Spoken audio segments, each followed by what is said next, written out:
1986. Harapan saya semoga kawan-kawan di luar sana dalam keadaan baik, sehat, dan selalu dalam lindungan Allah Subhanahu wa Ta'ala. Amin ya Rabbal Alamin.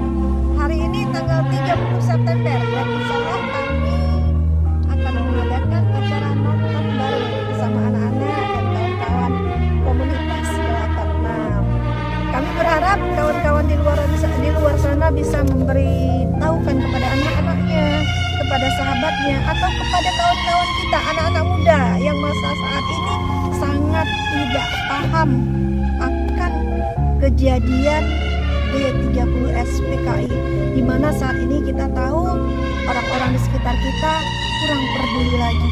Dan saya menghimbau kepada kawan-kawan semua, ayo kita gerakkan keinginan kita untuk memperkenalkan, menghimbau semuanya untuk kembali mengingat masa-masa di mana waktu itu kejadian yang sangat tidak bisa kita lupakan. Baik kawan-kawan, mari saksikan nonton bareng kami bersama anak-anak.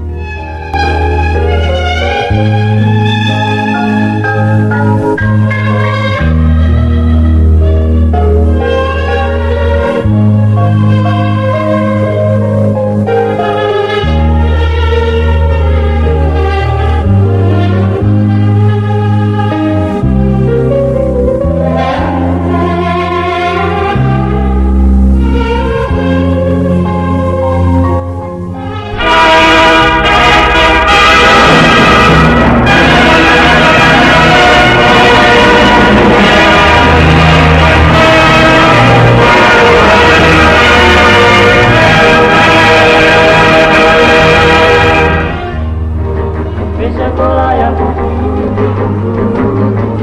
tiada yang datang,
Peristiwa penganiayaan ini terjadi pada tanggal 13 Januari 1965 sekitar subuh di Desa Kanigoro yang terletak tidak jauh dari kota Kediri. Ribuan orang-orang PKI menyerbu tempat training center pelajar Islam Indonesia. Kecuali melakukan pemukulan terhadap seorang kiai dan beberapa orang guru, mereka menginjak-injak kitab suci Al-Quran. 2 hari kemudian, pada tanggal 15 Januari 1965, di suatu desa juga di Kediri, ribuan orang-orang PKI menyerang petani Sudarno dengan dalih sengketa sawah. Kepala desa yang mencoba meleraikan dan menengahi tidak luput pula dari pengeroyokan dan penganiayaan. Pada tahun yang sama, di Sumatera Utara, terjadi aksi sepihak PKI yang dikenal sebagai peristiwa Bandar Betsi. Peristiwa ini merupakan sengketa tanah milik negara dengan kaum tani yang menggarap secara tidak sah, dan sebenarnya persoalannya telah diselesaikan secara baik. Tetapi kaum tani kemudian dihasut oleh orang-orang BTI PKI untuk menduduki kembali tanah itu secara sepihak melawan pemerintah. Dalam peristiwa ini seorang petugas Peltu Sujono tewas karena dikeroyok dan dianiaya. Aksi-aksi sepihak yang didalangi PKI ini juga terjadi di Indramayu, Boyolali, Klaten, dan berbagai tempat lainnya di Indonesia. Sementara itu, sebenarnya pada bulan Desember 1964 terungkap adanya dokumen tentang rencana perebutan kekuasaan yang akan dilakukan oleh PKI. Namun oleh PKI dokumen itu dikatakan palsu dan malah menuduh balik bahwa fitnah itu sengaja disebarkan oleh lawan politiknya, yaitu Partai Murba yang Trotskis, dalam hal ini Khairul Saleh dan Soekarni. Juga dokumen yang semacam pernah tersiar menjelang pemberontakan PKI Madiun tahun 1948 yang juga disanggahnya namun kemudian terbukti benar.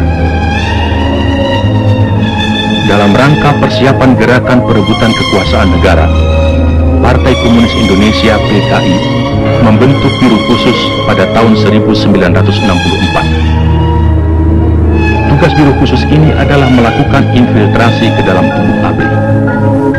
Sifat kegiatannya rahasia, dan biro ini dipimpin oleh Sam Kamaruzaman sebagai ketua, yang bertanggung jawab langsung kepada ketua partai DNID. Biro khusus inilah yang kemudian diberi tugas oleh pimpinan PKI untuk menyusun gerakan 30 September 1965. Sementara itu pula, atas saran Perdana Menteri Republik Rakyat Cina Zhou Enlai, PKI melancarkan tuntutan pembentukan angkatan kelima, yaitu agar buruh tani dipersenjatai. Tuntutan PKI ini tidak mendapat dukungan kecuali dari pimpinan Angkatan Udara Auri, Menteri Panglima Angkatan Udara Omar Dhani.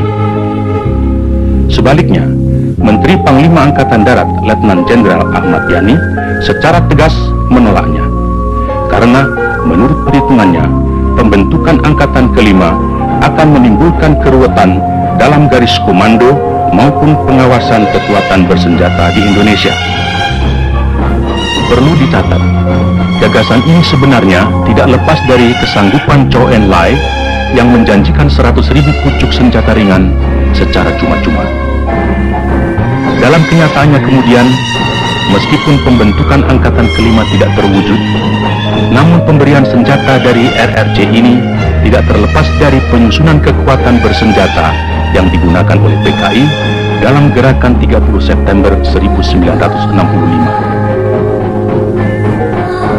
Karena sikap pimpinan Angkatan Darat yang tidak mau mendukung tuntutan-tuntutan PKI tersebut, dan juga karena PKI selalu mencurigai pimpinan Angkatan Darat sebagai kekuatan utama yang akan merintangi perjuangan PKI, sebagaimana pengalaman-pengalaman sejarah peristiwa Madiun tahun 1948, maka diciptakan isu Dewan Jenderal yang dikatakan akan melancarkan coup.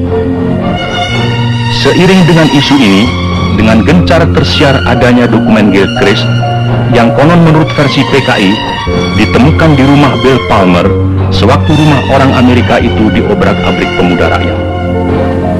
Gilchrist adalah duta besar Inggris, dan dalam dokumen yang ternyata palsu itu tersebut kata-kata "Our local army friends" yang kemudian diinterpretasikan sama dengan Dewan Jenderal.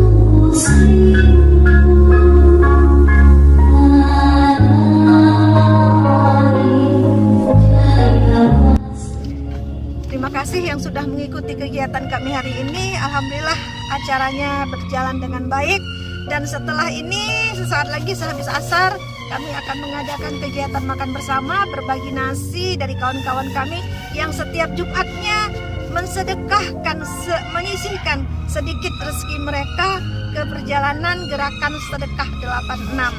Dan kita juga berbagi sembako. Doakan semoga kegiatan kami lancar, dan mudah-mudahan ke depan apa yang kami lakukan lebih baik dan lebih baik lagi. Assalamualaikum warahmatullahi wabarakatuh.